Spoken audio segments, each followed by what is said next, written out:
So welcome everybody to today's podcast, Beyond the Deal. Here we have Aaron Novello, and we're certainly thrilled to have him. He's been a personal coach and mentor of mine for the past 5 years and drastically changed my life. But, to get to know Aaron, he started his career in 2006. He's personally helped over 2,000 families buy or sell real estate, selling over 100 homes most of his career and over 200 homes twice in his career. Outside of that, he's built one of the most impressive organizations at EXP, where he helps guide and mentor over 450 agents right now. Again, I couldn't be happier to have him on the podcast to really just dive into some of the stuff that we've worked on over the years, but more importantly, how some of the knowledge and skills that he can bring up and provide to you guys will help you in your real estate careers, but also your personal lives as well. So, Aaron, thank you so much for joining us. Awesome, bro. I'm excited to be with you. So, I wanted to start off and you said dating yourself. We both started in the real estate industry back in 2006. Sort of had different career trajectories, but you started in 2006 and sort of hit the ground running pretty quickly after your first year. I know you tell the story that your first year you only made $13,000, but then very quickly after that, built your business to the point that, again, you've done over 2,000 homes in your career and sort of retired from the residential real estate transaction business. What do you think, like early on, as far as strategy and mindset, how did you so quickly go from, very low production your first year to start ramping it up very, very quickly after that? Yeah, it was really an issue of data, right? So that first calendar year when I only made 13,000 bucks, the data that I was receiving was, you know, sit open houses, wear my name tag at the grocery store and smile at people, be prepared to go an extended period of time and not make any money. What I became aware of is that that data produced a very specific outcome, which was not that much income.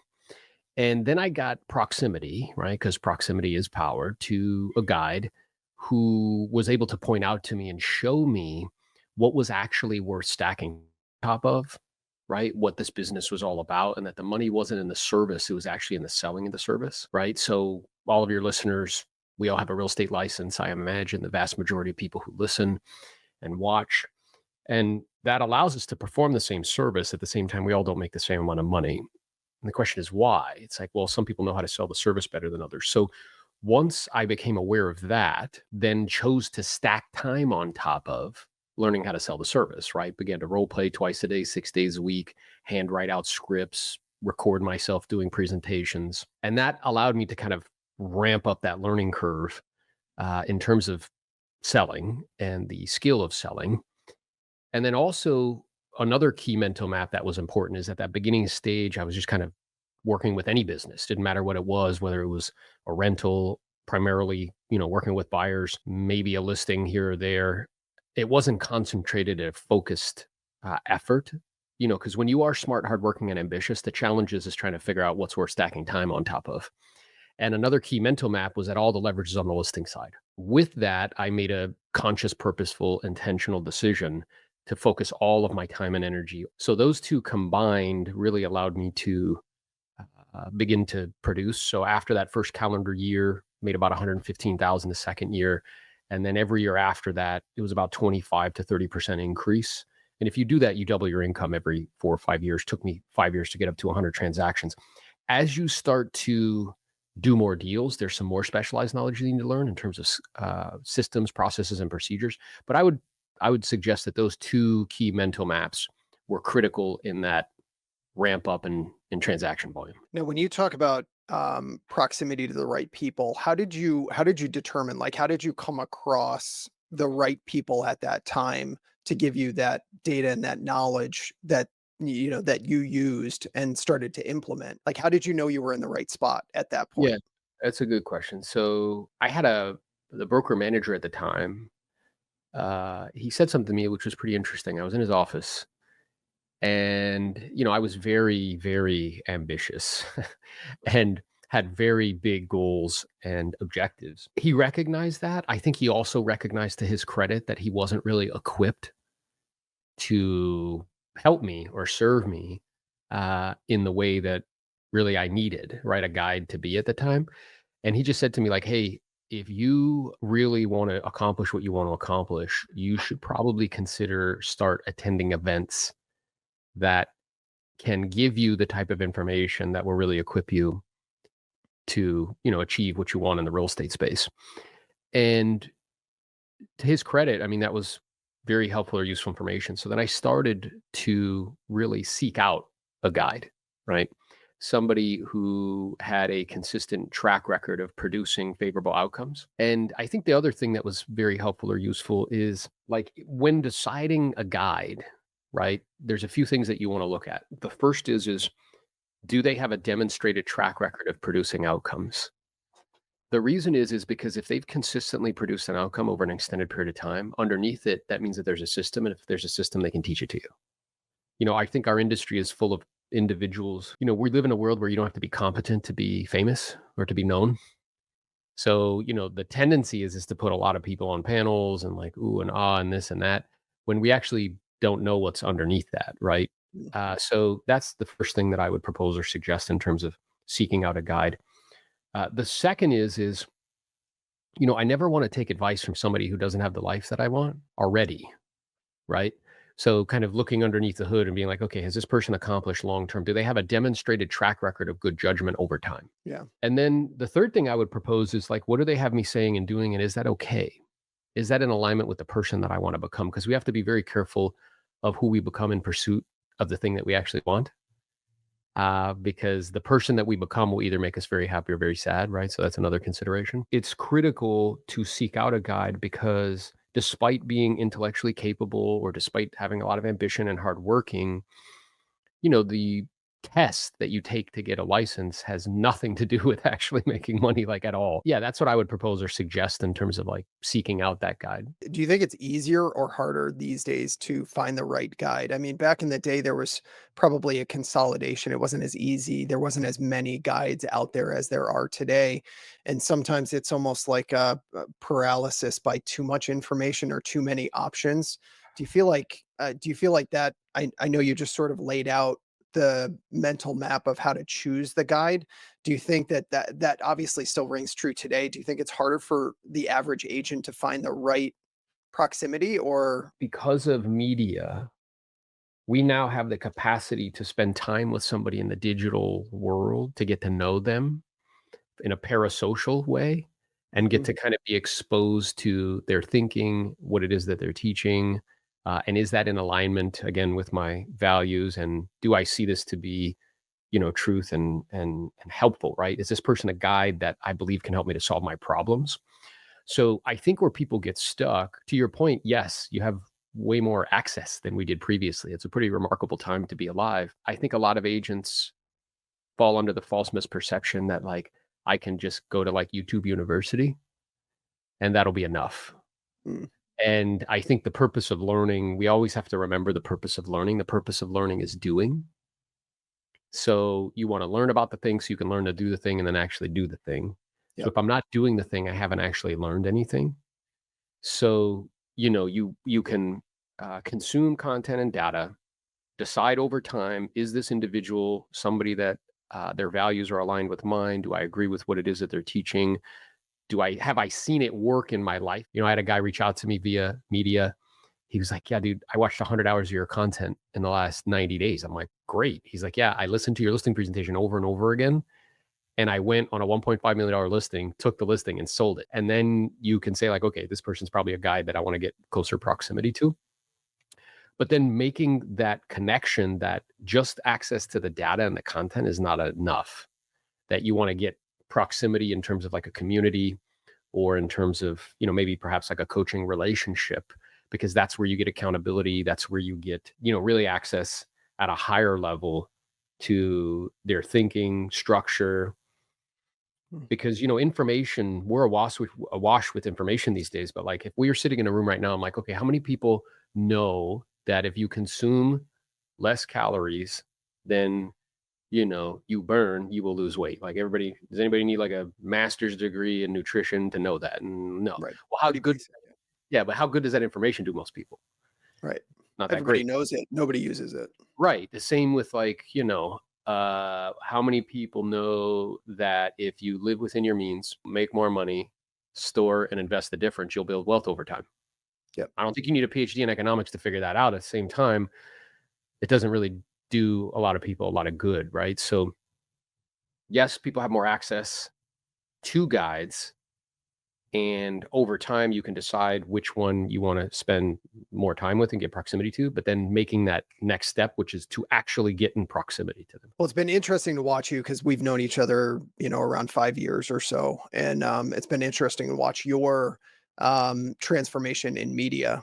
Because when we first met each other, I mean, you barely had an online presence at all. I think I probably saw one or two pictures that maybe your wife had posted on Yeah. Instagram, Yeah. and over the course of the last 4 or 5 years, you've grown an audience that people consume your content. Your content is consumed hundreds of thousands of times a month, and it's become a major sort of component of, what you're doing right now to provide value to other people. Why the shift? Like, what did you see that sort of changed your mind? What was that pivotal point? Because I think it's a challenge that a lot of real estate agents have right now, is sort of committing to it. So I'm wondering, like, what was that moment like that sort of changed from you didn't really value social media to what you're doing right now? Yeah, so I think the first thing that comes to mind is there's a difference between being a follower and being a student. So I had given access to my thinking, to let's say like a guide. And the guide at the time was very negative and opposed to media.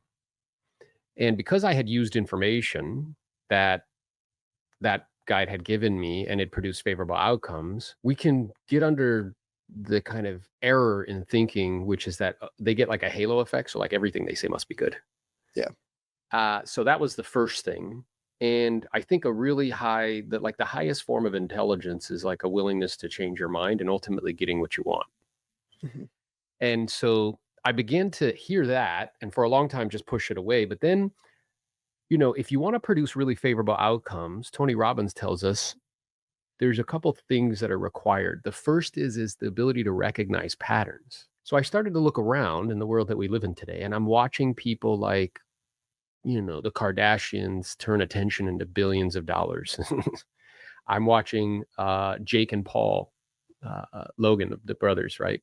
Turn attention into, I don't know, $30 million boxing matches and prime energy drink and become billionaires. I'm watching Mr. Beast, right? Like do what he's doing with attention and parlaying it into consumer brands that are doing hundreds of millions of dollars in revenue a year. So that I noticed that pattern, and that was conflicting with what I was hearing. Right. The Right. belief that you had at Yeah, that the time. belief Yeah. that I have, right? And a belief is just an opinion that you develop loyalty to over time. So that started to cause like a little bit of if you remember from the Matrix, like it's like follow the white rabbit, and then I see the right white rabbit, and you're like, wait, what? And it was that experience, like, wait, what? This cognitive dissonance, right?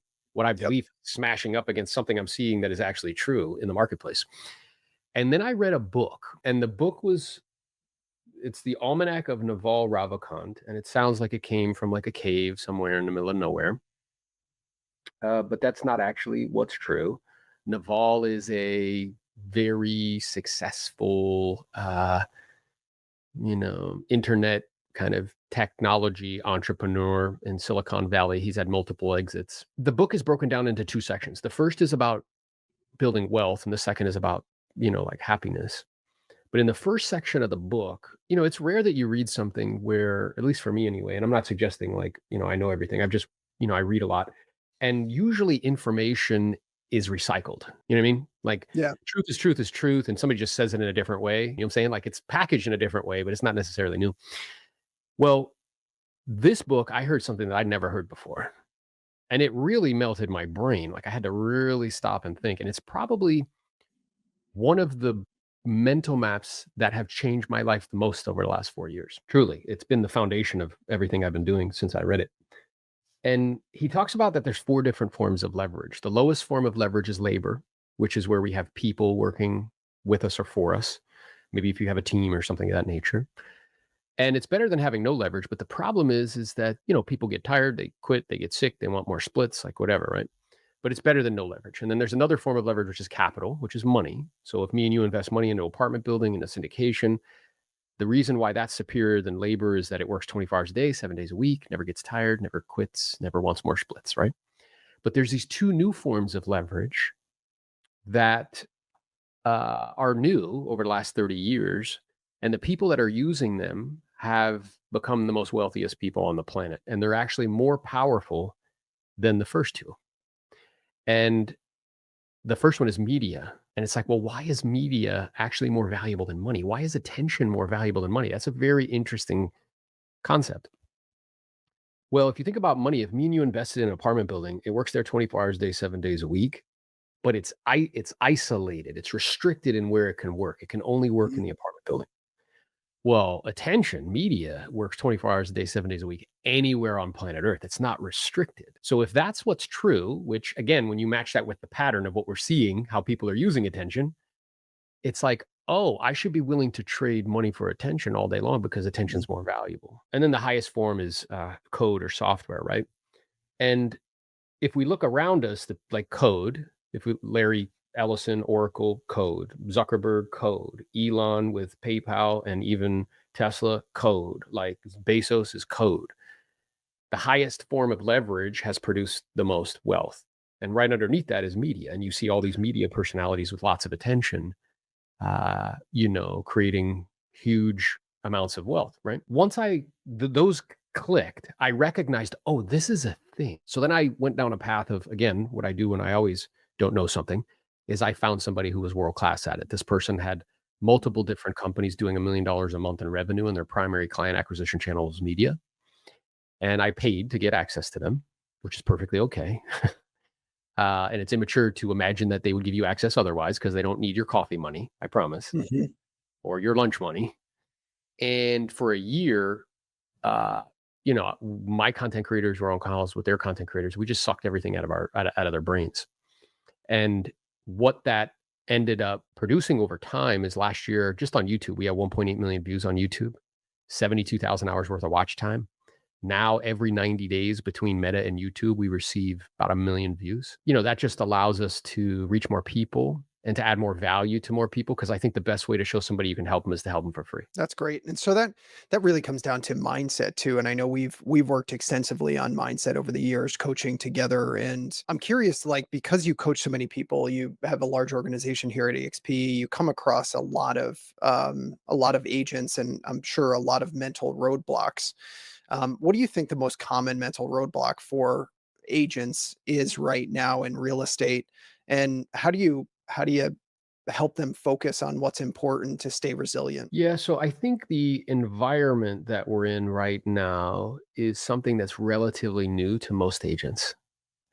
And by that, what I mean is, for a very long period of time, an extended period of time, I'd say about a decade, real estate was just a kind of steady march upwards, right? In terms of units and volume. Over the last 18-ish to 24 months, we went from 6.5 million transactions to under 4 million, and we've stayed there consistently for 3 years. That is a new experience for a lot of agents, right? Because there's just less units. Now, the commission pool has gone up because the prices have gone up so much, right?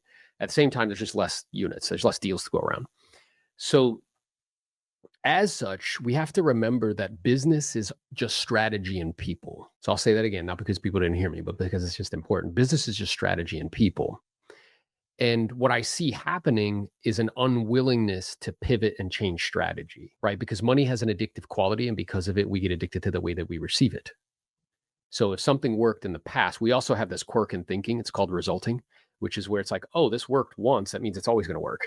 Right. Well, that's just not true because it's based on market conditions, right? It's based on the environment that we're in.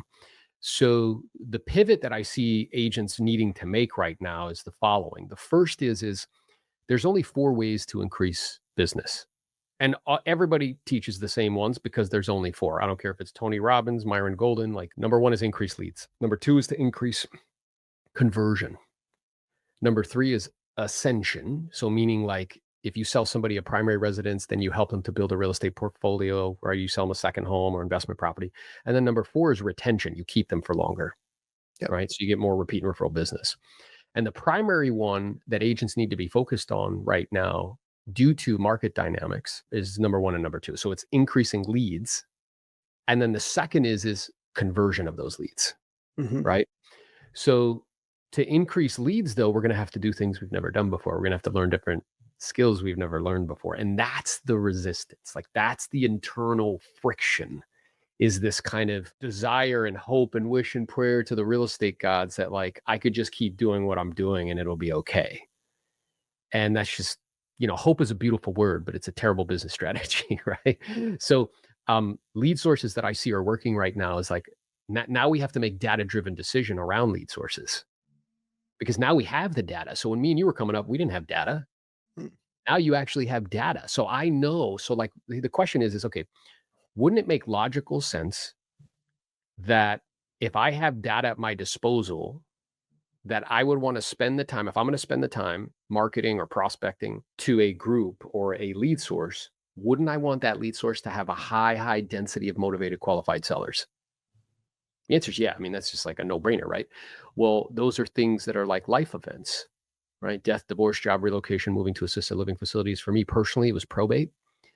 We did, 60 of those deals a year for an extended period of time. That lead source is one in which 65% of those homes are free and clear statistically. Motivation's extremely high.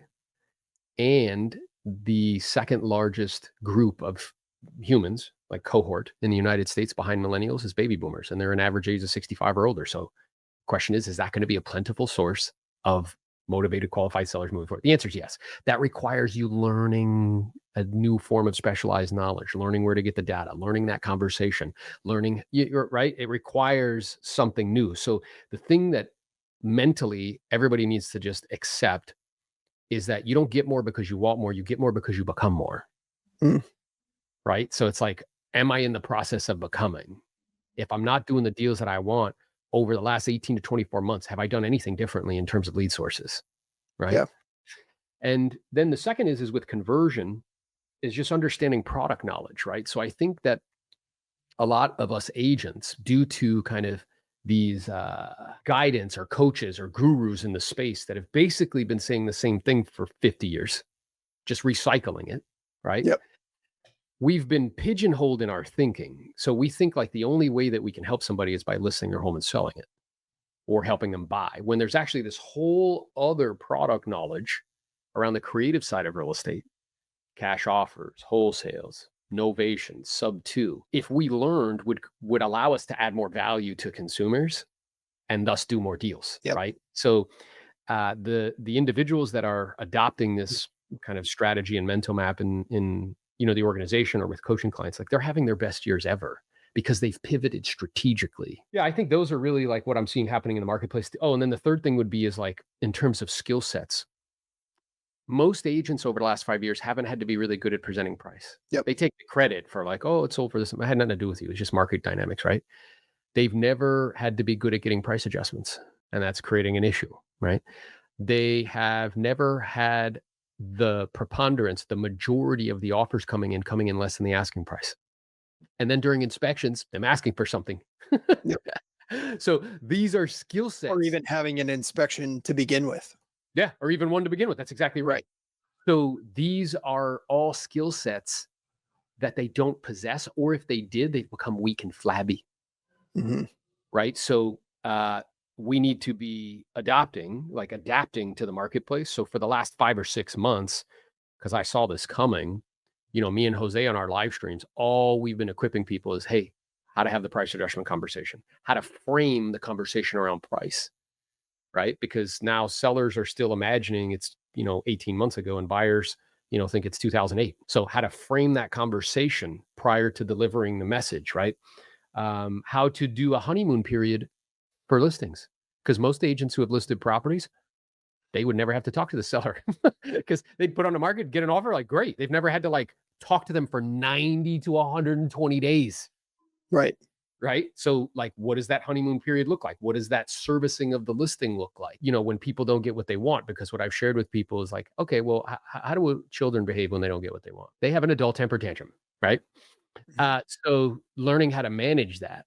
So yeah, those three things I would propose are like the key, not only mental maps, but kind of tactical things that agents need to be doing to be dealing with market dynamics and conditions, because I don't foresee them changing anytime soon. Like I see rates staying higher for longer. Same here. And so what I'm hearing is a lot of skill development and exposure to new ideas and stuff like that. What's the blueprint for sort of skill development? How should the average agent, be practicing? Like how do they get exposure to this stuff? Because I also see that, most agents who struggle to stay motivated are isolated. Yeah. They don't collaborate a whole lot. They don't attend events, they don't join mastermind groups, all of that kind of stuff. And so they stay within their own little bubble. So when we talk about a blueprint for skill development, like what does that look like when you meet with an agent? And I know, if an agent is already in your proximity, they've obviously done a little bit of research and put themselves in front of you. But like for those who are watching this, like what does that look like? How can they get to the point where they're developing skills and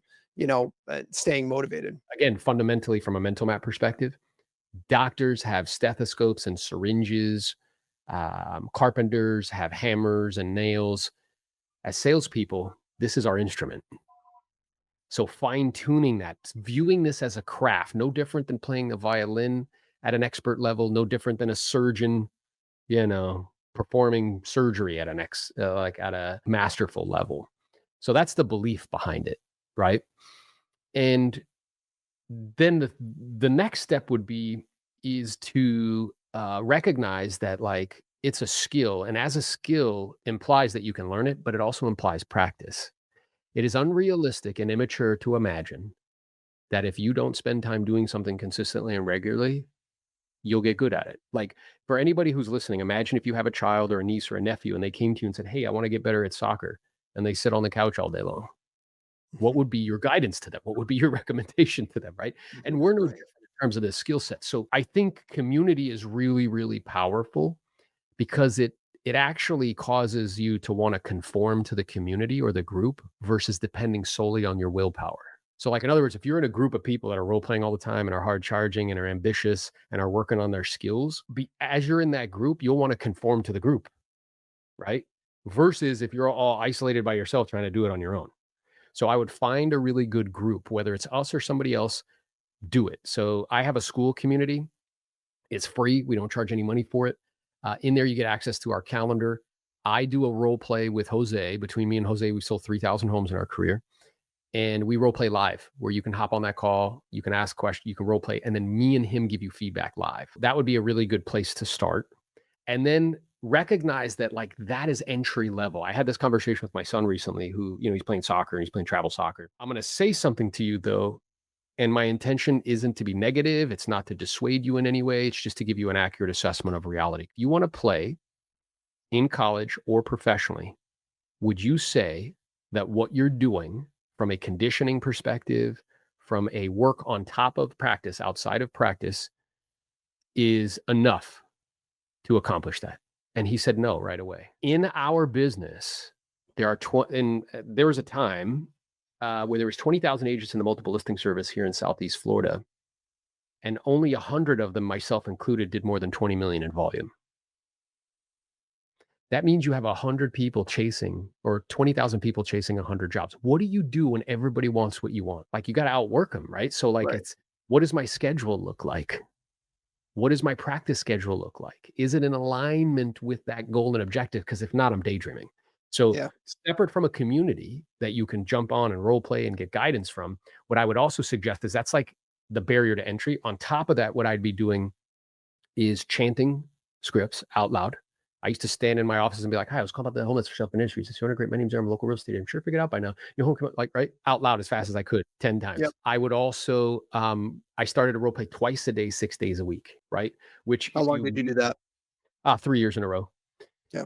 because I never wanted to have to look at my wife and be like, "Hey, we can't take we can't send the kids to private school because the seller said, hey, your commission's too high,' and I didn't know what to say. And I verbally vomited and walked out." Yeah. Or like, "Hey, we can't take that trip that you want to take because they told me that they were going to interview another agent." And I just said, "Okie dokie." And I walked out and they listed with somebody else. Right. Cause that's really what's at stake here. Right. So yeah, I would say community. And then, so the mental maps, which we gave, plus the community, plus your own efforts outside of the community, which is role playing practice, writing out scripts, and even recording yourself. I did that for a while too. right? Yep. Just recording yourself practicing and role playing and having a guide or somebody you can put that in front of so they can give you some, critique on how you can improve. Last question I wanted to ask you was more about financial freedom because we've worked on that together a lot over the years as well. And you often talk about building a business that creates time and financial freedom. For the listeners that are sort of watching right now, what's the practical next step for an agent that's looking to transition from high production to a business owner with sort of sustainable wealth? Yeah. So I think the first question to ask yourself is, am I selling something or am I building something? The real estate profession is a cash grab.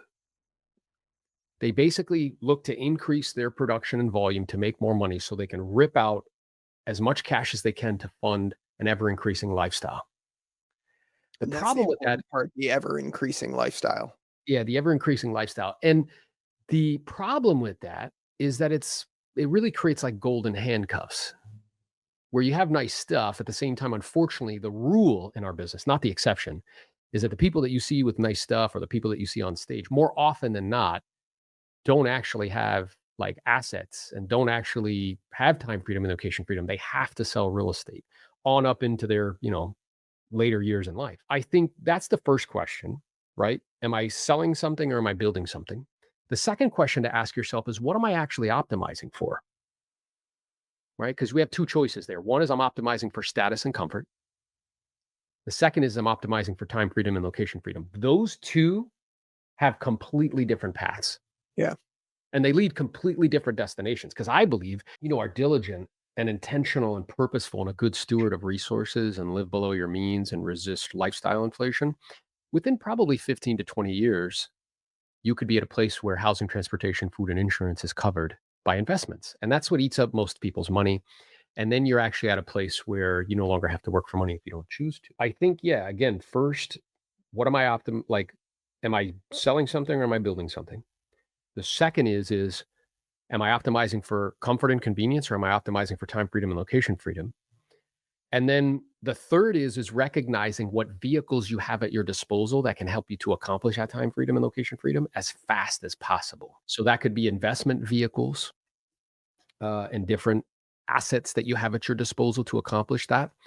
That could also be, like the rev share opportunity that EXP provides, because that has the capacity to build. And I know from direct experience, what took me 17 years to do with capital took me 10 months to do in that vehicle, right? So yeah, and then I also think it's really important to get access.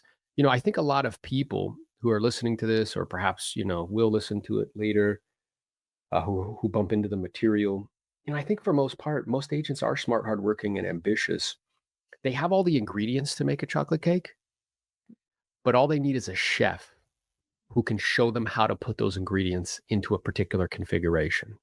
Right. Right. So it's finding a guide who has actually accomplished time freedom and location freedom. So that way, again, you can get access to their thinking and access to like the building blocks that they use to accomplish it. But the majority of it is thinking and the majority of it is your belief system. Right. And that comes back to proximity, right? Like Yeah. being in proximity to people, to a guide, to other people that are doing these things. It's a lot easier to stay motivated if you're sort of around the rest of your crew is all charging in a direction towards financial freedom. It's way easier to go in that direction than if you're sitting in isolation in your own office at your house trying to stay motivated to do these things. Well, yeah. And that goes back to like conformity, that's actually easier than willpower. So I think what's interesting, because I've been in these rooms, particularly for real estate events, you have to be careful how you incentivize people because it shapes behavior. So what people get strokes and significance for, which is like the thing that everybody wants the most, they get significance for top line revenue, or they get significance for like flashy things. They're not getting Cars, significance. watches, Yeah, and cars, watches, this and that. So it ends up shaping behavior. And a quick story on that is I was in a mastermind with these group of guys, great group of guys, great salespeople, and he sends a picture of his watch, and then you see all of these other watches come through. And at the time, I had like a little Apple Watch on, right? So I send a picture of my watch, but then what I respond is, hey, now let's send a picture of our investment accounts. And what was wild, Ben, is like out of 16 guys, only 2 sent anything. yeah, So it just crickets, right? yeah, Yeah. cricket. So it demonstrated, again, am I optimizing for status and comfort, or am I optimizing for time freedom and location freedom? And I would share with people, again, and I don't mean any shade or anything, but like it wasn't uncommon when I was in mastermind groups as a participant versus leading them, that I'd be one of the youngest people on the call. And I would share with them, hey guys, like if truth, because I would hear people perhaps, in later years in life, 60s, 70s, and they're still on this call. And I'm like, guys, I mean this with so much love. I'm not trying to be a jerk. If I am still on this call at that time in my life, and I am still talking about contacts and listings, like I messed up. That was the same experience that I had at events where I would see somebody stand up and everybody would clap it for them because they were 75 years old, still making 30 contacts, 40 contacts a day. And I literally said, that's my worst nightmare if I end Yeah. up like that. Right. And I had that conscious recognition that that's not what I wanted out of my life, but I didn't have the roadmap. Like all I had was the information in front of me that was given that was like, and like you said, it's sort of addicting when you buy that car, you buy the watch, you have the nice suit, when you walk up and you said, I hit $1 million in GCI, right? But you're only keeping 40% of it, and then it all goes After expenses, you're keeping like, 80 grand. and then it doesn't make any sense. You're still stressed out about money. You're still like, you like, and then like you put on your best suit and you go out there and puff your chest out, but then you go home and like all that ends, Well, right? that So and it's it ends up like becoming, I mean, it truly is like a distraction. Like I'm aware we live on an economic planet. At the same time, like as I get older, what is increasingly becoming very clear to me is that, the command is like to love one another. And like this idea that like relationships are like really, really what's most valuable. I showed them a slide that showed the amount of time that you spend with your children and how it drops precipitously once you reach the age of like 45-ish, depending on when you have Yep. kids. So like 90% of all the time you spend is from the time they're born till the time they're 18.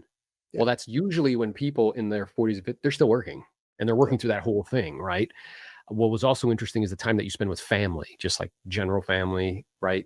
Not your nuclear family, but like brothers, sisters, aunts, uncles. That also drops precipitously over time. I think that if we're not careful, we can, if we're not purposeful, intentional, because I think the siren call of the world, I mean, our whole economic system is based on consumption.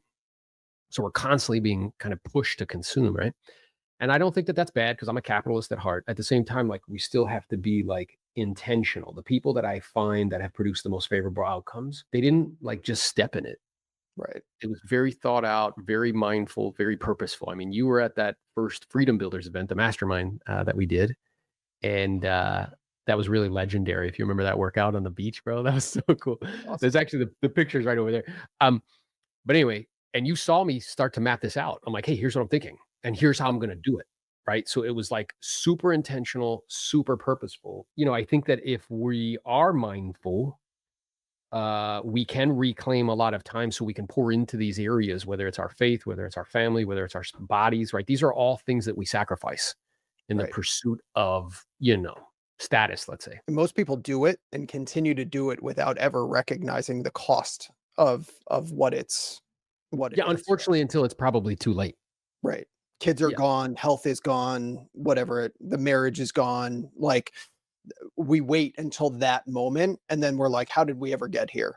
Yeah, I remember being on a call with a guy and he was like, that young, aggressive, ambitious. Like, yeah, I want to make $1 million. I'm like, well, good for you. I want you to make $1 million.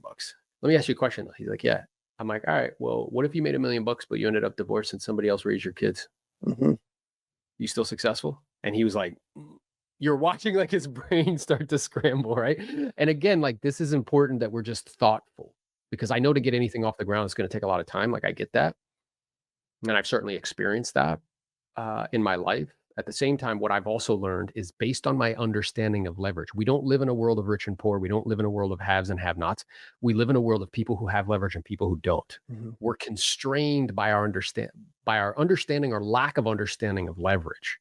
And what I've experienced is the more leverage that I put into my life, like those higher forms, whether it's like media, like capital, media, and code, software, the actual more time that I'm able to reclaim and I'm able to do more with less. So a lazy mind's answer is just to work harder. And we have this whole grind culture, hustle culture. I definitely was a part of that at one point in my career. At the same time, if all it took was hard work, the donkey would own the farm. The donkey's the hardest working one. You know what I'm saying? Like if that's all it took, the donkey would own the farm, but that's not what it is, right? It takes something more than that. And a more sophisticated mind says, hey, wait a minute. What tools what leverage, what skills do I have at my disposal? What communities do I have at my disposal that would allow me to do more with less? Mhm.